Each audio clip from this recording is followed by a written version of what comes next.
tuna hian District Hospital kan fang non ni chumo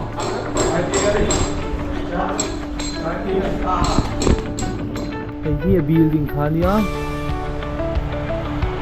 chuan helai phei hi damdoin in entir tu ten kat an lak na tur khan ta chuan kulai kwan mo chuan hemi a hi ta hianin in entir tur ro kha anin tlar don ani chu helai chu an chen chan dani hriat lo ni hi zau don khop mai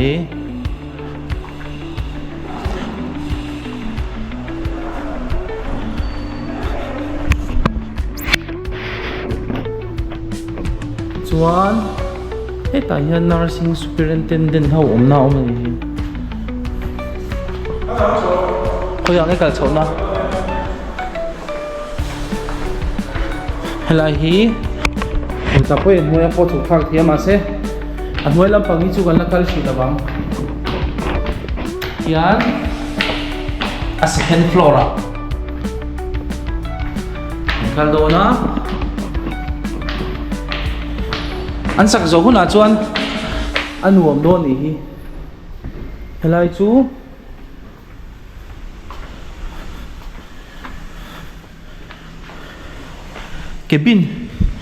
cabin tur ani mel a khotlir nuam don khop mai a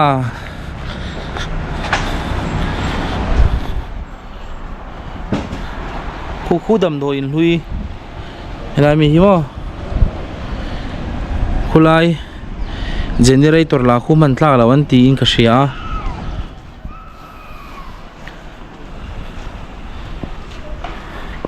tuna hri chuan hei hi OPD an hmang ani chumo mase khun ang khar to ni khu chuan helai hi cabin turam ni le hei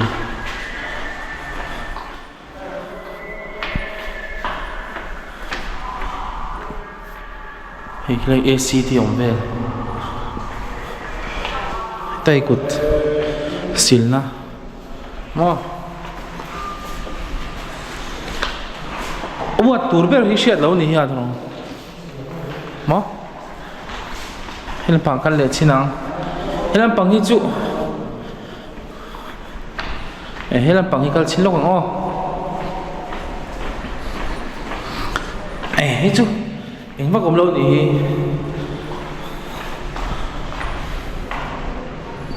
chuan chumpui veng lampang nia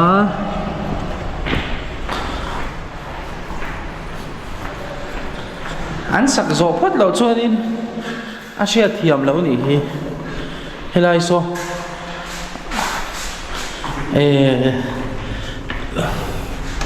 ne lampang chu an la sa zo lo na sa ni so chuan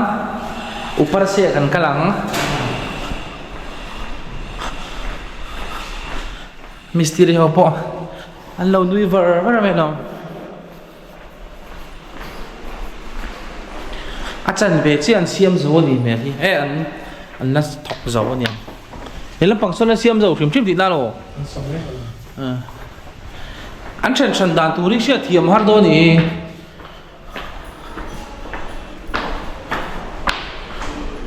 chuan hi a chung om le mi hemi chung le ma tun hi third floor na ang ai chumo ground floor khom non ta ground floor zwa first floor ti vel chuan lut phei chin ango hi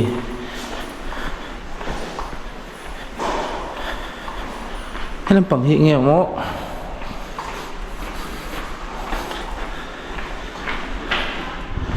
kal thei lo chuan hei lampang hi en chin lo kang o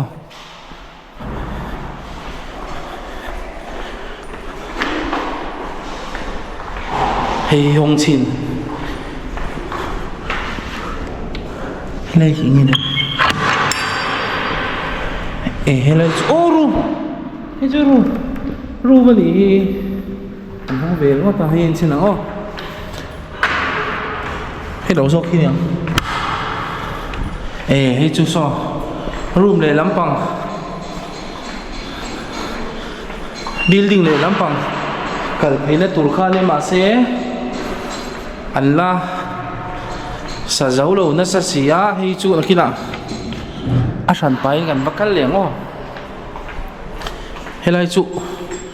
wa tur te pon ni mai the ta hian chuak chinang ai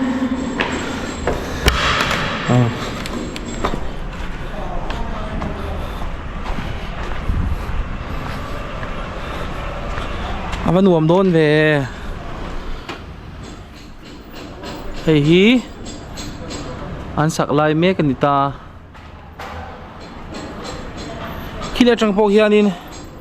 hemi chung ta taka hian lon thei do ni hi arong po hi moi khop mai chuan hemi a heng kan kal le chin ang o tuna kanom na lai mek hi fort chong li na nia kina khar thamai tu ranga yang chuan a chung ber chu a chung ber kan kal yang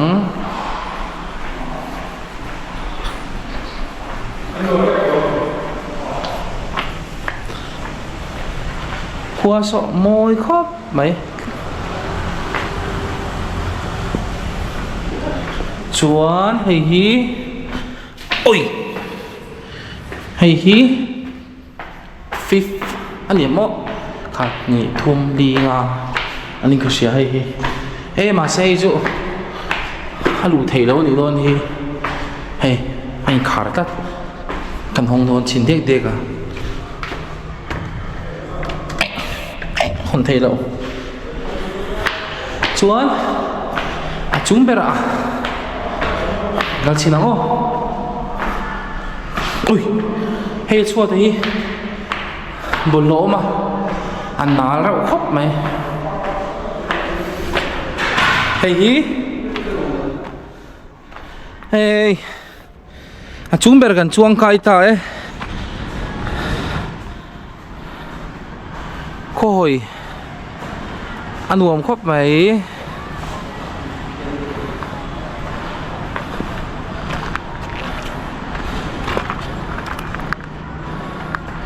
chuan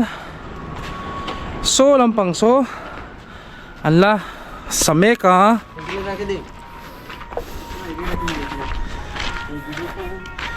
ite side rek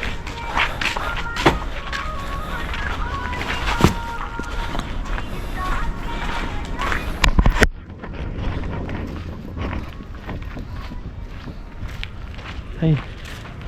amoy sin bawruak hi mo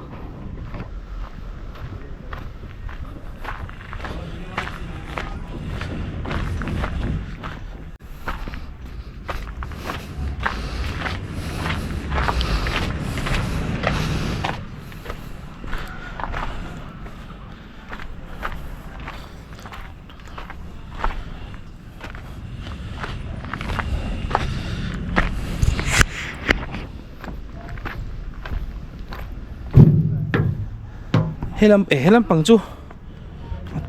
a toy a zim bi cái này he a chan ve ain a zim deuh hleka helam pang hi chu an sak lai mek khan i wangin a chunga kan zuk lut vak lo o han nuam a si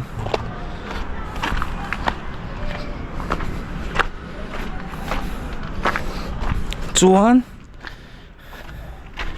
kulai khu roman compound khan ni ta nakina kan la kalanga helam pang hi trumpui veng o kulam pangku Roman compound helam pangi veng lai ania ai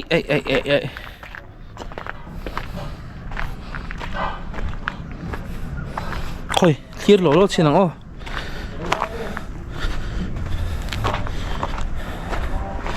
helam pang atang hian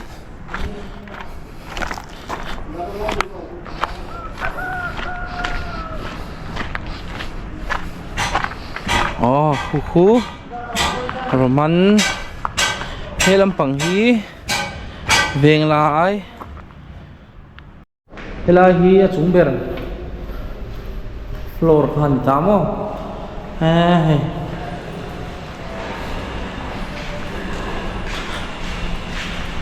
room khat room hi room palio mani chumo no nai Giao nuông khóc mày sọ cổ mò AC nền thấp không ạ môi ăn nuông khóc mày